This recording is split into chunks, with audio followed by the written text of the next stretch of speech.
Durante siglos nos dijeron que Dios es para los débiles, que es una muleta para los que no pueden solos. Pero la historia cuenta algo muy diferente. 3 hombres brillantes, intensos, ambiciosos, vivieron sin límites. Buscaron el placer, buscaron el sentido, buscaron la verdad. Y cuando tocaron fondo, encontraron algo que no estaban buscando, pero que necesitaban desesperadamente: a Dios. Sus vidas son un mapa para cualquiera que se sienta perdido, vacío o inquieto, porque demuestran que a veces el final del camino es solo el comienzo. Nuestra primera parada es en el siglo IV, con uno de los hombres más inteligentes de su tiempo, Agustín de Hipona. Imagina a un joven genio, un intelectual de primer nivel. Amaba el conocimiento, el debate, el placer sin freno y la libertad absoluta. Tenía una frase que lo definía por completo, una oración que le hacía a Dios: «Dame castidad y continencia, pero no todavía». Quería lo mejor de ambos mundos, la promesa del cielo, pero con todas las fiestas del infierno. Agustín tenía amantes, tenía un hijo fuera del matrimonio, tenía fama como profesor de retórica y tenía ideas para todo, pero no tenía paz. Su mente era un torbellino de preguntas sin respuesta y su corazón un pozo sin fondo. Mientras tanto, su madre, Mónica, una mujer de fe inquebrantable, oraba por él sin descanso. Ella sabía que su hijo no era malo, solo estaba perdido. Y mientras Agustín huía de Dios con todas sus fuerzas, Dios lo esperaba pacientemente al final de cada callejón sin salida. Probó todas las filosofías de moda. Se unió a sectas como los maniqueos, que prometían una explicación racional para el bien y el mal. Buscó respuestas en la astrología y en el escepticismo. Pero cuanto más sabía, más vacío se sentía. El conocimiento llenaba su cabeza, pero no su alma. Su inteligencia se convirtió en una jaula. Podía desmontar cualquier argumento, pero no podía construir su propia paz interior. Hasta que un día, en el jardín de una casa en Milán, su crisis llegó a un punto insoportable. Llorando, frustrado, sintiendo el peso de su vida descontrolada, oyó una voz infantil que cantaba desde una casa vecina: «Tolle lege», que significa «toma y lee». Sintió que era un mensaje divino. Corrió hacia donde había dejado un libro, las cartas del apóstol Pablo. Lo abrió al azar y sus ojos cayeron en un pasaje del libro de Romanos. El texto hablaba de dejar atrás la vida de excesos, las fiestas y las inmoralidades, y de revestirse de Jesucristo. En ese instante todo encajó. La luz inundó su corazón y todas las tinieblas de la duda se disiparon. Agustín entendió algo que cambiaría su vida para siempre. El problema no era su mente brillante, era su corazón dividido, que amaba a Dios, pero también amaba las cosas que lo alejaban de él. En ese momento, Agustín se rindió. Dejó de luchar, de huir, de racionalizarlo todo. Se entregó. Y de esa rendición nació una de las mentes más influyentes de la cristiandad y una de las frases más profundas de la historia, escrita en sus confesiones: «Nos hiciste para ti, Señor, y nuestro corazón está inquieto hasta que descansa en ti». Su vacío no se llenó con más conocimiento, sino con un amor que le dio sentido a todo. Ahora viajemos 800 años hacia adelante, a la Italia medieval, para conocer a un joven que lo tenía todo.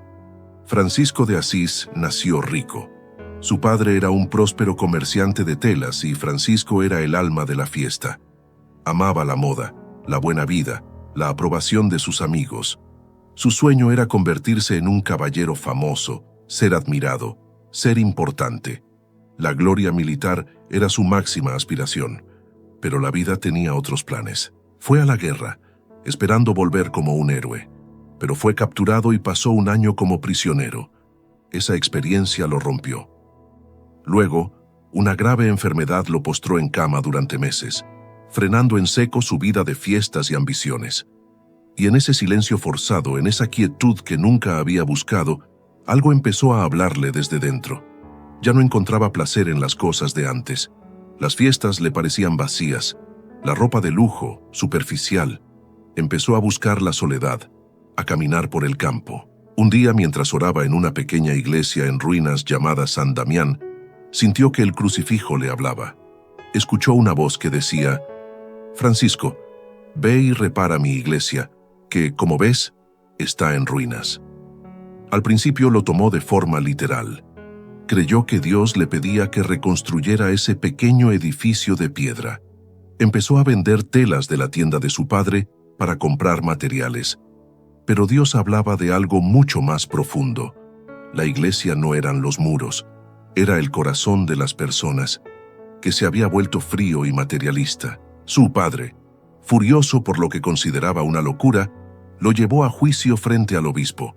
Y allí, en la plaza pública, Francisco hizo lo impensable. Se quitó la vestimenta, le devolvió a su padre toda su ropa y renunció a su herencia, a su apellido, a su estatus. Se quedó sin nada, literalmente. Y por primera vez en su vida, se sintió completamente libre y lleno.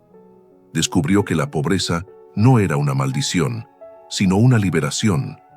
El problema no era tener cosas, el problema era vivir para cosas que se oxidan, que se rompen, que no duran. Al abrazar la nada lo encontró todo. Encontró a Dios en los leprosos que antes le daban asco, en la naturaleza, en la simplicidad. Se convirtió en un reflejo del amor de Dios, recordándole al mundo que la verdadera riqueza no está en lo que posees, sino en lo que eres capaz de dar. Y ahora nuestro último viaje nos lleva al siglo XVI, a la España de los conquistadores y los grandes imperios. Conozcamos a Ignacio de Loyola. Si Agustín era el intelectual y Francisco el bohemio, Ignacio era el soldado. Un hombre de acción, vanidoso, ambicioso, orgulloso, vivía para la gloria del campo de batalla. Quería dejar huella, ser recordado como un héroe. Su honor lo era todo. En 1521, durante el asedio de Pamplona, su mundo se vino abajo. Una bala de cañón le destrozó una pierna y le hirió la otra. Su carrera militar había terminado. Lo llevaron a su castillo familiar para una larga y dolorosa recuperación. Inmóvil, solo y sin nada que hacer, se moría de aburrimiento. Para pasar el tiempo, pidió que le trajeran las novelas de caballería que tanto le gustaban, llenas de damas y hazañas heroicas. Pero en el castillo no había nada de eso. Solo encontraron 2 libros, una vida de Jesús y un libro sobre la vida de los santos. A regañadientes empezó a leer, y mientras leía, empezó a notar algo muy extraño en su interior. Cuando soñaba despierto con sus hazañas militares, con la fama y con el amor de una dama de la corte, se sentía emocionado en el momento, pero después quedaba con una sensación de sequedad y vacío. En cambio, cuando pensaba en imitar las proezas de los santos, en vivir una vida para Dios, sentía una paz profunda y duradera, una alegría que no se desvanecía. Ignacio, el hombre de acción, empezó a analizar sus propios sentimientos como si fueran un campo de batalla. Descubrió una verdad eterna. No todo lo que emociona te edifica, y no todo lo que cuesta es malo. Hay voces que te llevan a la vida, y voces que te llevan al vacío. De esta experiencia en su lecho de dolor, nacieron sus famosos ejercicios espirituales, un método para aprender a escuchar a Dios en el silencio interior, para discernir qué voces seguir.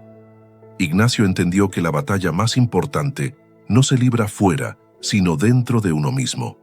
El soldado que quería la gloria del mundo se convirtió en un soldado de Cristo, fundando la Compañía de Jesús, los jesuitas, para luchar por la gloria de Dios.